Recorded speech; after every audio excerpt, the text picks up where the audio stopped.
મુખ્યમંત્રી ભૂપેન્દ્ર પટેલે વડોદરાની મુલાકાત લઈ ભારે વરસાદને કારણે ઊભી થયેલી સ્થિતિ અંગે જિલ્લા વહીવટીતંત્ર દ્વારા હાથ ધરવામાં આવેલા રાહત કાર્યોની સર્વગ્રાહી સમીક્ષા કરી હતી। ભારે વરસાદ બાદ વિશ્વામિત્રી નદીના પૂર વડોદરા શહેરમાં ફરી વળવાથી સર્જાયેલી સ્થિતિથી અસરગ્રસ્ત લોકો માટે કરાયેલી વ્યવસ્થાઓનું આશ્રય સ્થાન ઉપર જઈ નિરીક્ષણ હાથ ધર્યું હતું। ત્યાં તેમણે આપત્તિગ્રસ્તોના ક્ષેમ કુશળ પણ પૂછ્યા હતા। મુખ્યમંત્રીએ જણાવ્યું કે વડોદરા શહેરમાં પૂરના પાણી આવવાને કારણે ફસાયેલા લોકોને બચાવવા માટે ઘનિષ્ઠ ઓપરેશન ચલાવી શહેરીજનોને સલામત સ્થળે ખસેડવામાં આવ્યા છે અને હવે પૂર બાદની સ્થિતિ ઉપર લક્ષ્ય કેન્દ્રિત કરવાનું છે। વડોદરા શહેર તથા જિલ્લામાં સ્વચ્છતા, આરોગ્ય, વીજળી અને માર્ગોના કામોને અગ્રતા આપવા સંબંધિત અધિકારીઓને મુખ્યમંત્રીએ આ બેઠકમાં સૂચના આપી હતી। તેમણે જણાવ્યું હતું કે વડોદરામાં સફાઈ કામગીરી કરવા માટે અન્ય મહાનગરપાલિકાઓમાંથી ટીમો ફાળવવામાં આવી છે। જરૂરિયાત મુજબના સાધનો એકત્રિત કરી સફાઈ કામગીરીમાં તીવ્રતા લાવવા માટે રાજ્ય સરકાર દ્વારા જરૂરી તમામ સહાય મોકલવામાં આવી છે। મુખ્યમંત્રીએ જણાવ્યું કે વડોદરા શહેર અને જિલ્લામાં 1400 જેટલા આરોગ્ય કર્મીઓ સાથે બહારના જિલ્લાની 10 ટીમ હેલ્થ સ્ક્રીનિંગ માટે વડોદરા મોકલવામાં આવી છે। આ ટીમો દ્વારા સઘન સર્વેલન્સની કામગીરી ઉપરાંત ફોગિંગ, ક્લોરિનેશનની પણ કામગીરી કરવામાં આવી રહી છે। શ્રી મેં હમણાં જે માહિતી મેળવી છે એટલે હું હમણાં સંપૂર્ણ આ બોટ બાબતની મને જે માહિતી તમે આપી, કારણ કે પરમ દિવસે મને અહીંયાના છેલ્લા 3-4 દિવસથી આપણા રાજ્ય પર, ચાહે દક્ષિણ ગુજરાત હોય, સૌરાષ્ટ્ર હોય, ઉત્તર ગુજરાત હોય, મધ્ય ગુજરાત હોય, ચારેય દિશાથી એક સાથે ભારે વરસાદના કારણે ગુજરાતના અનેક ડેમો જે ભરાયા તો ખરી જ પરંતુ ઓવરફ્લો બી થયા। જેમ કે દક્ષિણ ગુજરાતમાં બી અનેક જિલ્લાઓમાં ખૂબ ભારે વરસાદ પડ્યો। આજે કચ્છ અને સૌરાષ્ટ્રમાં બી ભારે વરસાદ ચાલુ છે। આ જ પ્રકારે સૌરાષ્ટ્રના અનેક જિલ્લાઓ પોરબંદર, દેવભૂમિ દ્વારકા, કચ્છ, રાજકોટ, જામનગર અને બીજા બી અનેક જિલ્લાઓમાં ભારે વરસાદના કારણે અનેક રસ્તાઓ પર ભારે પાણી ભરાઈ ચૂક્યું છે। આ જ પરિસ્થિતિમાં વડોદરા અને વડોદરાના નાગરિકોએ આ ભારે વરસાદનો સામનો કરવો પડ્યો અને ડેમની અંદર જે પ્રકારે પાણી ભરાવાના કારણે ડેમમાંથી બી પાણી છોડવું પડ્યું, સાથે સાથે ભારે વરસાદ બી ચાલુ હતો। આ બધા જ કારણોને લઈને વડોદરાના લોકોએ છેલ્લા 2-3 દિવસ ખૂબ ગંભીરતાપૂર્વક એમને સામનો કરવો પડ્યો। હું ખાસ કરીને જે પરિસ્થિતિઓ, જે વિઝ્યુઅલ અને જે પ્રકારની માહિતી મેળવી એ પ્રકારે આજવા ડેમ અને કાલાઘોડા એટલે બેઉ બાજુથી જે પાણીના ફ્લોના કારણે વડોદરા શહેરના ઘણા વિસ્તારોમાં પાણી બી ભરાયું અને આ પાણી ભરાવાના કારણે લોકોએ અનેક મુશ્કેલીઓનો સામનો બી કરવો પડ્યો। પરંતુ વડોદરાના સૌ નાગરિકોને આભાર માનવા માગું છું। આ એ નાગરિકોને હું આભાર માનવા માગું છું જે તકલીફોમાં નહોતા અને જે લોકો તકલીફોમાં હતા તેને કઈ રીતે મદદ પહોંચાડી શકે। ટીમ વડોદરા તરીકે એ લોકો એક નાગરિકના ધર્મ અદા કઈ રીતે કરી શકે તે માટે લોકોએ ખરેખર ખૂબ જ ઉમદા કાર્ય કર્યા। વડોદરા શહેર અને જિલ્લા વહીવટીતંત્ર જોડે મળીને વડોદરાના નાગરિકોએ ખભે ખભા મિલાવીને લોકોને મદદ પહોંચાડવા માટે પ્રયત્ન કર્યા છે। ખાસ કરીને પરિસ્થિતિ જે રીતે ગુજરાતમાં બધી જ જગ્યા પર રેડ એલર્ટ આવ્યું ત્યારે બધા જ જિલ્લાઓમાં અલગ અલગ મંત્રીઓને જવાબદારી આપવામાં આવી હતી। વડોદરા શહેરમાં અમારા મંત્રી શ્રી ભીખુસિંહ પરમારને જવાબદારી આપી હતી। ભીખુસિંહજીએ વ્યવસ્થાઓને અંદાજો કરીને બીજી જે વધારાની ટીમની જરૂર હતી તેની માહિતી આપી અને વધારાની ટીમ વડોદરા શહેરને આપવામાં આવી। કાલે ઋષિકેશભાઈ પટેલ અમારા સિનિયર કેબિનેટ મંત્રી છે અને મારા સાથી મંત્રી જગદીશભાઈ વડોદરાની મુલાકાતે હતા। વડોદરાની મુલાકાત દરમિયાન જે લોકોનું નુકસાન થયું છે, કયા પ્રકારે કામગીરીને આગળ વધારાય તે માટે બી ખાસ એમના ઇનપુટ્સને આજે મુખ્યમંત્રીશ્રીને મળીને બી એમને વડોદરાની સંપૂર્ણ માહિતી આપી છે। આજે સાંજે 7:30 કલાકે ગુજરાતના મુખ્યમંત્રી શ્રી ભૂપેન્દ્રભાઈ પટેલ વડોદરાની મુલાકાતે આવવાના છે. વડોદરાના ખાસ કરીને વહીવટીતંત્રને મળશે. વહીવટીતંત્રને બાદ વિસ્તારોની પરિસ્થિતિ શું છે એ જાણીને બીજી જે કંઈ જરૂર છે તે માટે આજે વડોદરા આવવાના છે ને વડોદરા ખાસે ડિટેલ્ડ બેઠક લેવાના છે. લોકોને વધુમાં વધુ તાત્કાલિક મદદ કઈ રીતે કરી શકાય તે માટે એ પોતે આજે વડોદરા આવી રહ્યા છે. હમણાં એ સૌરાષ્ટ્ર છે. સૌરાષ્ટ્રમાં ખાસ કરીને જે પ્રભાવિત વિસ્તાર છે ત્યાંની મુલાકાતે છે અને સાંજે વડોદરાની મુલાકાતે આવશે.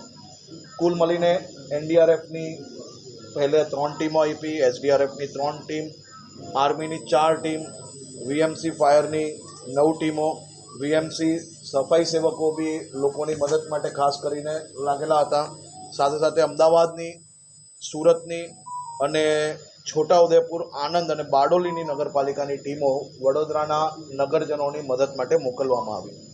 એના સિવાય બી બીજી બધી ટીમો હમણાં ખાસ કરીને સફાઈ માટે, ખાસ કરીને હેલ્થ માટે, આ બધી જ વ્યવસ્થાઓ માટે અલગ અલગ ટીમો બીજી બી હમણાં જ ફોનના માધ્યમથી સૂચના આપીને વડોદરાના નગરજનોને મદદ માટે અને સફાઈ માટે તાત્કાલિક મંગાવવામાં આવી છે. મોડી રાત સુધી આજે આ ટીમો અહીંયા આવી જાય તે માટેની વ્યવસ્થાઓ કરવામાં આવી છે. ખાસ કરીને જે પમ્પિંગ સ્ટેશનોનો હતા તેમાં 13 પમ્પિંગ સ્ટેશનો પૂરના કારણે, વધુ પાણીના કારણે બંધ હતા, જેમાંથી હવે 10 ચાલુ કરાવી લેવામાં આવ્યા છે. હવે માત્ર 3 જ પમ્પિંગ સ્ટેશન જે જ્યાં પાણી ભરાયેલા છે ત્યાંનું હજી બંધ છે. તે બી જેવા પાણી ઉતરે એવું તાત્કાલિક એને બી ચાલુ કરી લેવામાં આવશે. જે પૈકી કપુરાઈ, છાની હાલમાં પાણી ભરવાના લીધે મેં જેમ આપણે માહિતી આપી એ પ્રકારે હજી બંધ છે, પણ એ જેવું પાણી ઉતરે એવી એક અલગથી ટીમ બનાવવામાં આવી છે. 3 પમ્પિંગ સ્ટેશન તાત્કાલિક ચાલુ થાય તેની બી વ્યવસ્થાઓ કરવામાં આવશે.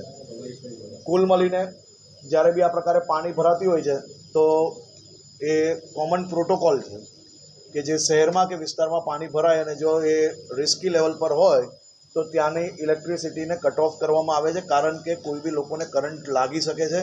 તે માટે સિક્યોરિટીના કારણે સાવચેતી રૂપે આપણે આ ઇલેક્ટ્રિસિટી બંધ કરતા હોઈએ છીએ. એમાં ઘણી જગ્યા પર એવું બી થાય છે કે ફીડર અને ટ્રાન્સફોર્મરને નુકસાની થતી હોય છે, બગડતા હોય છે, તો એ ફીડર અને ટ્રાન્સફોર્મર પાછા ચાલુ કરવાની વ્યવસ્થાઓ બી કરવામાં આવતી હોય છે. કુલ મળીને 118 ફીડરો બરોડાની અંદર જ્યારે આ પાણી ભરાયું તેના કારણે બંધ થયેલા હતા.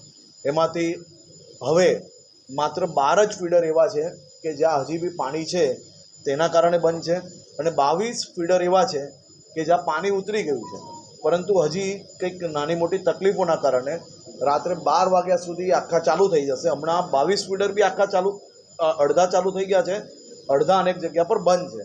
એટલે કુલ મળીને આખા ફીડર બંધ 118માંથી 12 છે અને 22 અડધા છે. એટલે 118 ટોટલ બંધ થયેલા હતા. એમાંથી મોટાભાગના ફીડરો ચાલુ કરી લેવામાં આવ્યા છે. 150 ટ્રાન્સફોર્મર એવા હતા કે જ્યાં આ ફીડરોને લાગતા હોય, પરંતુ ઇલેક્ટ્રિસિટી જેવા ફીડર ચાલુ થશે એવા ટ્રાન્સફોર્મરને મળી જાય તેના કારણે એ બી ચાલુ થઈ જશે. મોટાભાગના વિસ્તારમાં હમણાં 4 વાગ્યા સુધી જ્યાં પાણી ઉતરાયું છે ત્યાં ઇલેક્ટ્રિસિટી આજે રાત્રે 2 થી 3 વાગ્યા સુધી કમ્પ્લીટ ટાર્ગેટ રૂપે અલગ અલગ 40 ટીમોને કામ કરવાની જવાબદારી આપવામાં આવી છે. એ 40 ટીમ જોડે હજી બીજી 10 ટીમો હમણાં મંગાવવામાં આવી છે આસપાસના વિસ્તારોમાંથી. તાત્કાલિક 2 કલાકમાં એ 10 ટીમ બીજી અહીંયા લાગશે કામે. એટલે રાત્રે 2 કે 3 વાગ્યા સુધી આ ઇલેક્ટ્રિસિટી રિસ્ટોર કરવાની વ્યવસ્થાઓનું પ્લાનિંગ થઈ ગયું છે. જે પાણી હમણાં છે એ જો રાત સુધી ઉતરી જાય તો ત્યાં બી આજે રાતથી જ કામ ચાલુ થાય, પરંતુ જો મોડું થશે તો બી જેવું પાણી ઉતરે એવું ઇલેક્ટ્રિસિટી રિસ્ટોરેશનનું કામ એ જ મિનિટે ચાલુ થાય. તે માટે પ્રતિ ફીડર અને પ્રતિ ટ્રાન્સફોર્મર હમણાંથી ટીમ નિમણૂક થઈ ગઈ છે કે પાણી છે તો બી એમાં નક્કી નામ થઈ ગયા છે કે જેવું પાણી ઉતરશે એટલે આ વ્યક્તિ ત્યાં જઈને કામ કરશે.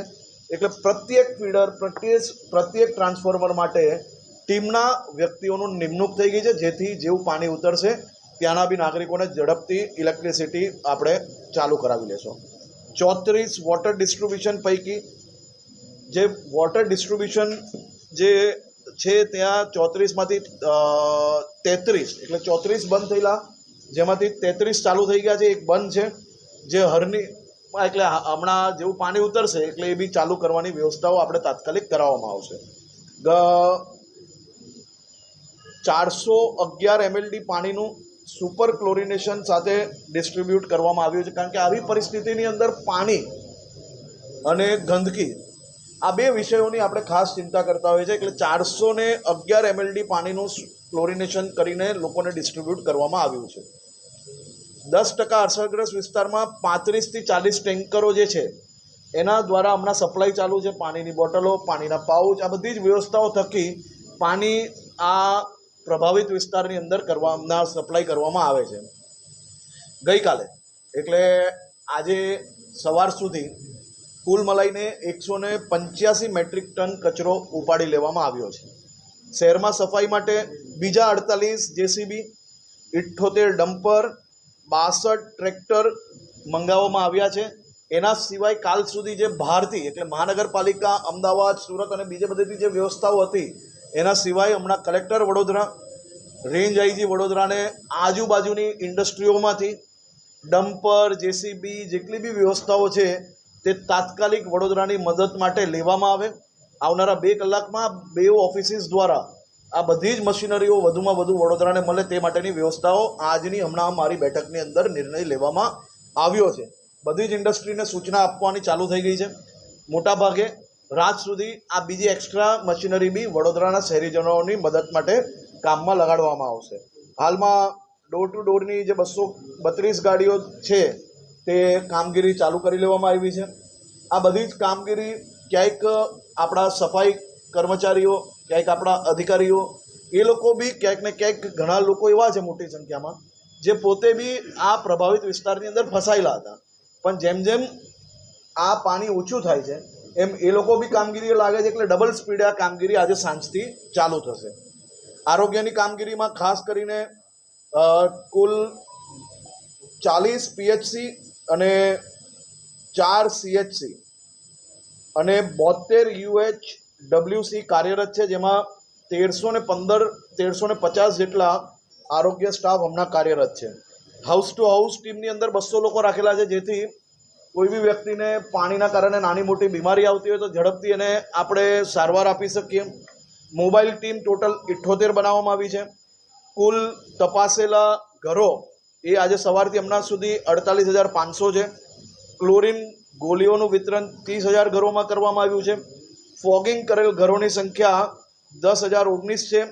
ફોગિંગ મશીન 120 લોકોની ટીમ લગાડવામાં આવી છે. મેડિકલ ટીમ દ્વારા તપાસ જેમાં 10,448 લોકોની કરવામાં આવી છે, જેમાંથી 211 લોકોને શરદીની દવા, 72 જણને તાવની દવા, પાણીના કારણે નાનું મોટું ચામડી પર કોઈ રોગ દેખાતો હોય કે કોઈ બી ઇમ્પેક્ટ દેખાતી હોય એવા 198 લોકોને દવા આપવામાં આવી છે. આજે ઝાડા ઉલટી જેવા 47 લોકોને દવા આપવામાં આવી છે. એટલે કુલ મળીને આટલા મોટા શહેરમાં મારી સૌ પ્રાઇવેટ ડૉક્ટરોને બી વિનંતી છે કે આપ બી સૌ લોકો આ તકલીફનો સામનો કરવા માટે મહાનગરપાલિકા સરકારની ટીમો જોડે જોડે જ્યાં બી આપને યોગ્ય લાગતું હોય 1-2 કલાક આ પ્રકારના વિસ્તારની અંદર ટાઈમ આપીને આવા રોગો અટકાવવા માટે, આવા દર્દીઓને શોધવા માટે થોડો ઘણો આપ બી સહયોગ આપીને, જે પ્રકારે વડોદરા શહેરના ડૉક્ટરો છેલ્લા આટલા દિવસથી સહયોગ આપી જ રહ્યા છે, પરંતુ આવનારા 2 દિવસ હજી આપણે લોકો જો આ રીતે સહયોગ આપશો તો ઓછામાં ઓછા લોકોને પાણીના લીધે કોઈ બી રોગથી આપણે બચાવી શકીએ છીએ. તે માટે એક શહેરીજન તરીકે આપ સૌ લોકો વડોદરાના સૌ નાગરિકોને સંપૂર્ણ રીતે સ્વાસ્થ્ય રાખવા માટે થોડી ઘણી મદદ જરૂરથી કરજો. ફૂડ પેકેટનું વિતરણ અમદાવાદ શહેરથી, સુરત શહેરથી અને આજુબાજુની સૌ સામાજિક સંસ્થાઓ દ્વારા ફૂડ પેકેટો આવી રહ્યા છે, એનું વિતરણ બી ચાલુ છે. જરૂર પહેલા દિવસે આ પ્રકારની પરિસ્થિતિ આવી તો એ પરિસ્થિતિનો સામનો કરવા માટે, વ્યવસ્થાઓ કરવા માટે, લોકો સુધી પહોંચવા માટે, કારણ કે આખા ગુજરાતમાં એક સાથે રેડ એલર્ટ હતું, એટલે આપણે બધી જ ટીમ વડોદરા નથી લગાડી શકી. પરંતુ જેમ જેમ રેડ એલર્ટથી લોકો જે જિલ્લામાંથી પરિસ્થિતિ સુધરતી ગઈ તો એ બધી જ ટીમને આપણે વડોદરા મોકલી છે. પરંતુ પહેલાં એવું હતું કે આજ તક ક્યારેય આવું નથી થયું કે એક સાથે ગુજરાતના બધા જ જિલ્લાઓ રેડ એલર્ટ થાય. જો બધા જ જિલ્લાઓ રેડ એલર્ટ થાય તો આપણે બધી જ ટીમને એક જગ્યા પર ના મોકલી શકીએ, કારણ કે કાલે ઉઠીને કોઈ બીજી જગ્યા પર બી રેડ એલર્ટમાં આટલું જ મોટી તકલીફ પડી શકતે. પરંતુ જેમ જેમ દક્ષિણ ગુજરાતમાંથી પ્રોબ્લેમ સોલ્વ થયો તો ત્યાંથી મોકલી ટીમ, અમદાવાદથી પ્રોબ્લેમ સોલ્વ થયો ત્યાંથી ટીમ વડોદરા આવી છે.